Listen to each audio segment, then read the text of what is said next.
परम मंगलमय परात्पर अखिलेश्वर कारण करुणावणालय भक्त वांछा कल्पतरु तनितुत विनिंदित पीताम्बर धारी बालकृष्ण लाल की वांगमय प्रतिमूर्ति श्रीमद् भागवत महाग्रंथ।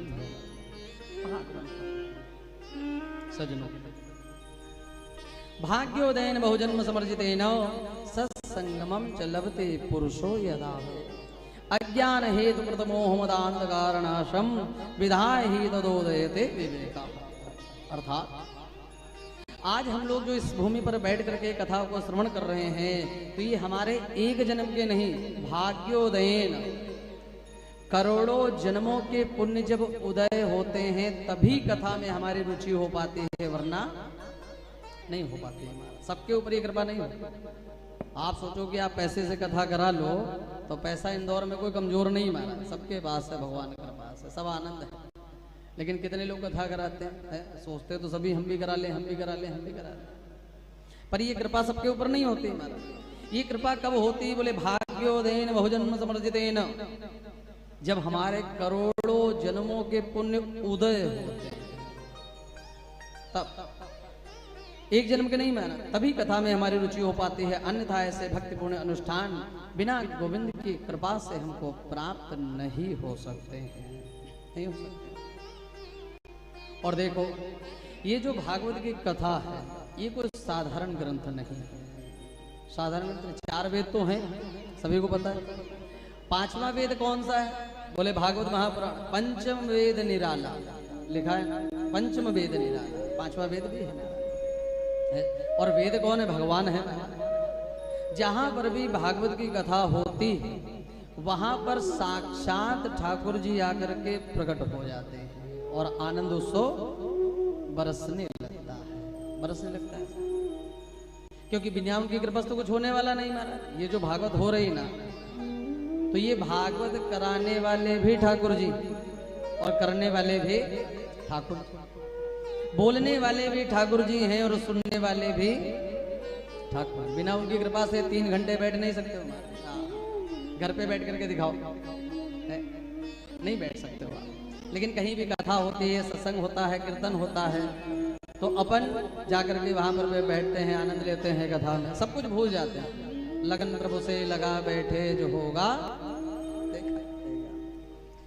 ये तो महाराज सत्संग की गंगा है, ये तो सत्संग की गंगा है। इसमें तू लगा ले गोता, वरना इस दुनिया से तू जाएगा एक दिन रोता। ये तो सत्संग की गंगा बह रही महाराज, इसमें गोते लगा लो, वरना जाओगे एक दिन रोता कि भैया हम तो कुछ कर ही नहीं पाए, गोते रह जाओगे महाराज।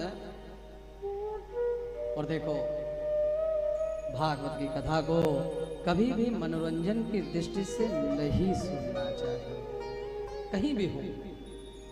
होता क्या है, हम लोग तीर्थों में जाते हैं, बहुत सारे लोग जैसे तीर्थों में भी कथा सुनने जाते हैं।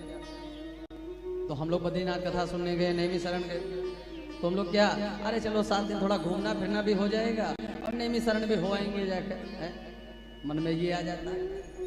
तो नैमी शरण कोई घूमने वाली जगह थोड़ी है। नैमी शरण अगर घूमने जाओगे तो घूमते ही रह जाओगे। दुनिया के चक्करों से बचाता है चक्र तीर्थ। जहां पर आप लोग चक्र तीर्थ में गए थे, स्नान किया था, गए थे ना, तो वो चक्करों से बचाता है। ये जो चक्करों में पड़े हुए हैं ना, और हर आदमी चक्कर में है, कोई इनके चक्कर में, कोई उनके चक्कर में, और कोई पता नहीं किसके किसके चक्कर में। हर आदमी अपने अपने चक्कर में है, हर व्यक्ति है चक्कर में। तो क्यों परे हो चक्कर में? चलो चक्र तीर्थ भैया, वहीं पर स्नान करो और चक्करों से छूटो हमारा, बंधन से छूट जाओ हमारा।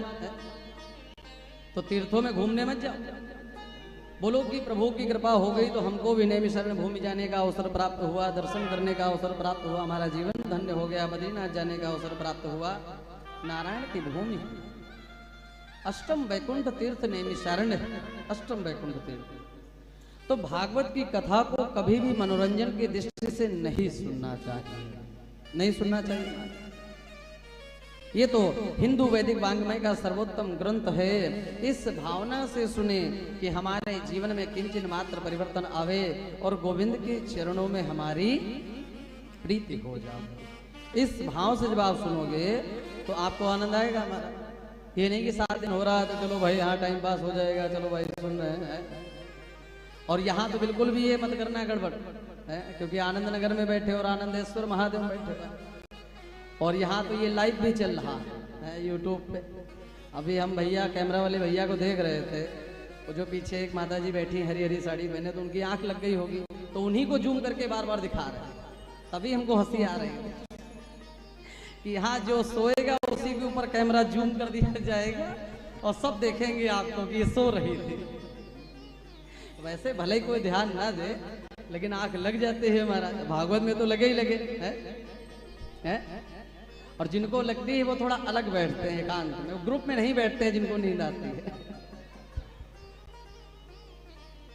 आपको ये सूचना मिली थी कि जिनको नींद आती है वो ग्रुप में नहीं रहते, वो राधे रानी ग्रुप से भी थोड़ा अलग हो जाते हैं। एक बार प्रेम से बोलेंगे राधे राधे। हाँ, हमको तो लगा भाई कि भक्ति से कथा सुनते हैं भाई, बड़ी श्रद्धा एकांत में बैठ करके। बाद में पता चला कि वो भक्ति नहीं महाराज जी, उनको तो नींद बहुत आती है। तो हमने कहा